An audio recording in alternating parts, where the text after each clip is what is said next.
What if I told you the blackout isn't what kills people? It's the choices they make in the first 48 hours after the lights go out. Just last January, more than 100 people died during a brutal freeze in the United States, and many of them were not outside in the storm. They were inside their own homes trying to stay warm. In 2024, the average American experienced 11 hours without power, nearly double a decade ago. And after every hurricane, every ice storm, the same deadly pattern repeats again and again. But here is the truth: almost every one of those deaths was preventable. Stay with me and press subscribe, because this very story may restore your faith in miracles and show you how a single right decision can mean the difference between tragedy and survival.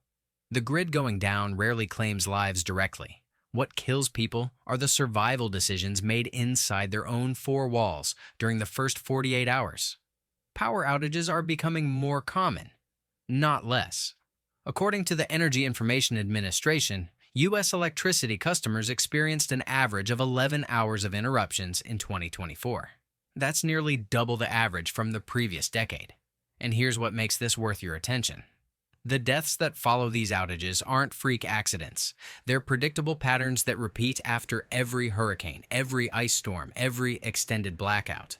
The same mistakes made by good people trying to protect their families. The good news is that every single one of these mistakes is preventable. So, let's walk through these 7 deadliest errors, starting with the one that claims more lives than the storms themselves. Mistake number 1, running a generator without proper clearance. Around 100 people die every year from carbon monoxide poisoning tied to portable generators. 100 families gone from a tool designed to help them survive. After the 2021 Texas freeze, the state confirmed 246 storm-related deaths. 19 were from carbon monoxide poisoning, with 10 specifically linked to generators. A study after Hurricane Irma found more people died from CO poisoning than from the storm itself. A single portable generator produces as much carbon monoxide as hundreds of idling cars. The CPSC uses that exact comparison in their safety materials. When you run one in an enclosed or semi-enclosed space, CO accumulates faster than you'd believe. Carbon monoxide binds to your red blood cells about 240 times more readily than oxygen does. It suffocates you from the inside. No smell, no color, no warning. You get a headache, feel tired, lie down, and if exposure continues, you don't wake up. The mistake isn't running a generator inside the house. Most people know that's dangerous. The mistake is underestimating how much clearance you need. Cracking the garage door isn't enough. A covered porch isn't enough. Right outside an open window isn't enough. Carbon monoxide follows the path of least resistance, which often means drifting right back into your living space through door gaps and window seams. The rule is non-negotiable. At least 20 feet from any door, window, or vent. Exhaust pointed away from the structure. No exceptions for rain. No exceptions for convenience. And get a battery-operated carbon monoxide detector. When the power's out, a hardwired detector won't help you. This is your last line of defense. Mistake number 2, using indoor heat sources that aren't designed for it. When the furnace dies, people get creative. Gas ovens with the door open, charcoal grills brought inside, propane camping stoves, cars idling in attached garages. After every winter storm, emergency rooms see the same parade of carbon monoxide cases. A gas oven isn't designed to heat a room. Run it for hours with the door open, and 2 things happen. The combustion becomes less efficient, producing more carbon monoxide. And if you've sealed your house against the cold with plastic sheeting and towels under doors, you're reducing the oxygen available, which makes combustion even less complete. More toxins, nowhere to go. Charcoal is even more dangerous. A grill brought into a living room can produce lethal CO concentrations within an hour. The CDC specifically warns against using gas stoves, ovens, or grills for heating. It's not theoretical. It's a documented cause of death after every winter storm. Hypothermia is a real threat during extended outages. I'm not dismissing that. But the solution isn't burning fuel indoors. The solution is passive insulation and body heat. Close off unused rooms. Move everyone into the smallest interior space you can share. Hang blankets over windows. Set up a tent inside if you have one, which sounds strange but traps body heat remarkably well. Layer clothing. Wear a hat indoors. Your family huddled under blankets generates meaningful warmth. This is how people survived harsh winters for thousands of years. It works. I put together a free guide that covers warmth strategies and food storage for emergencies. It's linked in the description if you want it. Mistake number 3, relying on candles for extended lighting. From 2015 to 2019, U.S. fire departments responded to an average of 7,400 home fires started by candles each year. Those fires caused about 90 deaths annually and more than 670 injuries. One NFPA study found that roughly a quarter of fatal candle fires occurred during power outages. The pattern is predictable. Power goes out. People light candles. They're exhausted from managing the crisis. They fall asleep with candles burning, or they leave a room and forget one. Or a child or pet knocks one over. Over a third of candle fires start in bedrooms because people bring candles to bed for light and don't stay awake. Here's an even worse scenario. You smell gas. Maybe a pilot light went out during the outage. You can't see, so you light a candle to investigate. An open flame plus accumulated gas equals an explosion that doesn't give second chances. Use a flashlight to investigate gas smells. Always. The alternative is simple. A single LED lantern runs for days or weeks on batteries. LED headlamps keep your hands free. Glow sticks are safe for kids and generate zero heat. You can get solid LED lighting for under $20. During a major outage, fire departments are overwhelmed. Roads may be blocked by downed trees. Water pressure may be compromised if pumping stations lost power. If your house catches fire, help may not arrive in time. The safest fire is the one that never starts. Rely on batteries, not flames. Mistake number 4, opening the refrigerator too often. Your refrigerator maintains safe temperatures for about 4 hours after power goes out, assuming you keep the door closed. A full freezer holds for 48 hours, half full for 24. But every time you open that door, warm air floods in and you cut into that window. People get bored during blackouts. They get hungry. They open the fridge to browse, close it, then open it again an hour later. Each time, they're destroying the cold air barrier, keeping food safe. The USDA is clear on this. Perishable food above 40 degrees for more than 2 hours needs to be thrown out. Meat, poultry, fish, eggs, dairy, leftovers, all of it. Bacteria like Salmonella and E. coli multiply rapidly in the danger zone, and they don't always create a smell or visible change. And here's what gets people in trouble. You can't tell by looking. You can't tell by smelling. Food that's been at unsafe temperatures might seem fine. You cook it, eat it, and 12 hours later, you're dealing with violent food poisoning. During a power outage, when toilets might not flush and emergency rooms are slammed, the last thing you want is a preventable illness. It can cause severe dehydration, especially in children and older adults.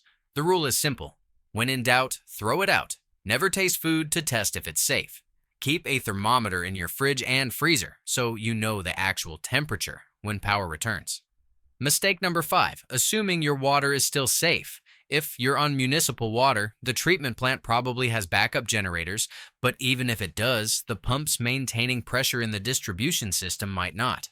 When pressure drops, contaminants can seep into pipes through small cracks that normally wouldn't matter. That's why you sometimes see boil water advisories after major storms. If you're on a private well, your pump needs electricity. When power goes out, you might have water left in the pressure tank, but once that's gone, you're done. And here's the dangerous part. When you open faucets while the pump is off, you release pressure that normally keeps contaminants out. Bacteria and other organisms can find their way in.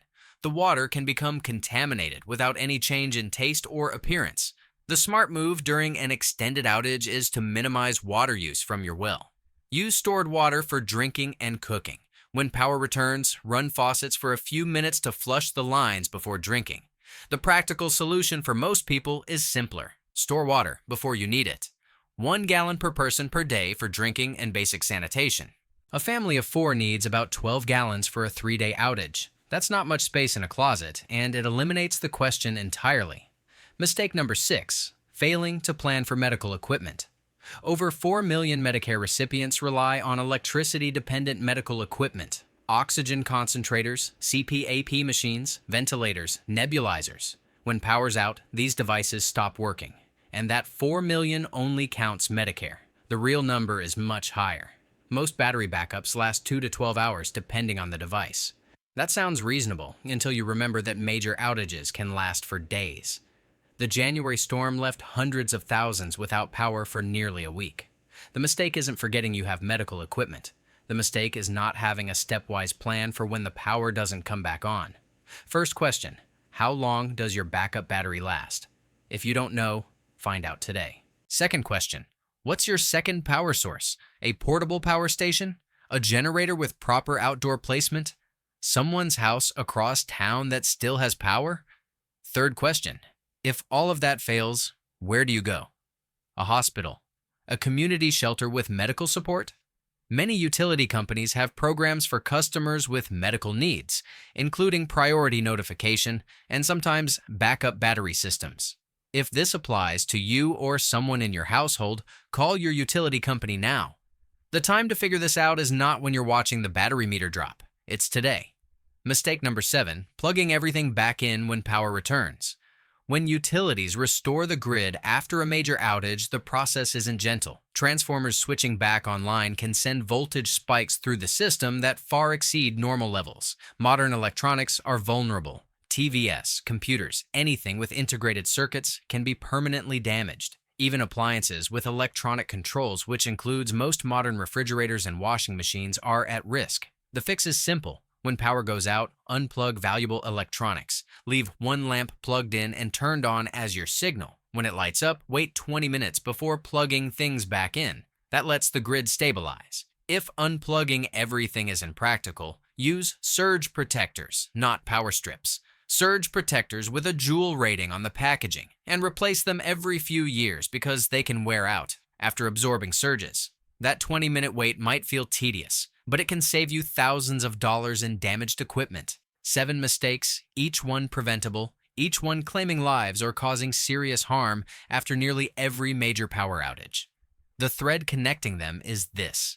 In a crisis, our instincts push us toward action. We want to do something. Keep the family warm, check on the food, get the lights working. But during a power outage, the most important actions are often restraint and patience. Keep the generator 20 feet away. Don't burn fuel indoors for heat. Use LED lights instead of candles. Keep the fridge closed. Store water ahead of time. Have a plan for medical equipment. Wait before plugging things back in.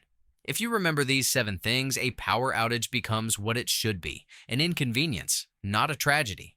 Preparedness doesn't require a bunker or a small fortune. It requires understanding the actual risks and taking simple steps. A carbon monoxide detector, a few LED lanterns, some bottled water, the discipline to unplug your electronics. These are things you can handle this weekend. If you want to go deeper, that free guide I mentioned walks through building a 90-day food supply for around $50, plus storage strategies for small spaces. It's designed for normal people with normal budgets and normal-sized homes, not survivalists, just families who want a little more security. It is the small choices we make when we are afraid, tired, or unprepared. Wisdom in ordinary days creates safety in extraordinary moments. Preparation is not fear. It is love in action. It is choosing responsibility over panic and patience over impulse. The way you handle a blackout is the way you handle life. Stay calm. Think clearly. Act with care. If this message spoke to you, take a second right now to like this video, share it with someone you care about, and leave a comment about what step you will take to prepare. And make sure you subscribe to the channel, because the right knowledge at the right time can protect a life, maybe even your own.